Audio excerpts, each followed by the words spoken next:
Agustin nu Maha Lataran kurang biasa tempel dina sampai ieu tempakan abdi kan sadara putri Indonesia Sabira Putri Wibowo Fadilah dina kesempatan ieu abdi bade ngudegkeun presentasi ringkas mengenai salah sahiji kesenian tradisional kasohor di Jawa Barat nyaeta sisingan. naon ari sisingaan teh sisingaan mangrupakeun seni pitonan rahaya Kasunda anu asalna ti Subang. Leuwih kasenian mangrupa helaran atawa arah-arakan anu ngabinakakeun tandus singa jijinan dina kai.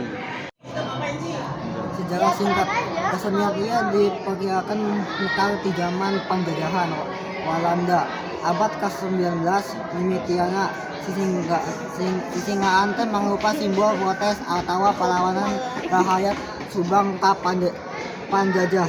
Putaran nyindir sifat adiguna singa lambang Walanda atau Inggris.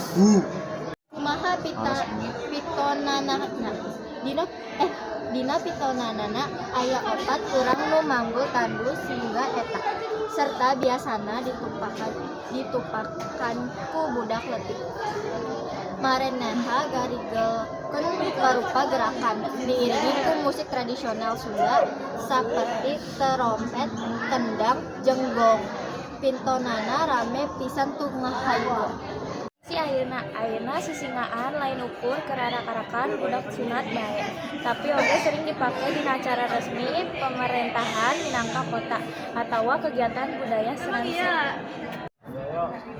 Penutup segitu presentasi ringkas ti abdi ngeunaan kesenian sisingaan. Ieu teh warisan budaya anu kudu dijagakeun dilestarikan. Hapunten biaya kulepatan. Wassalamualaikum warahmatullahi wabarakatuh.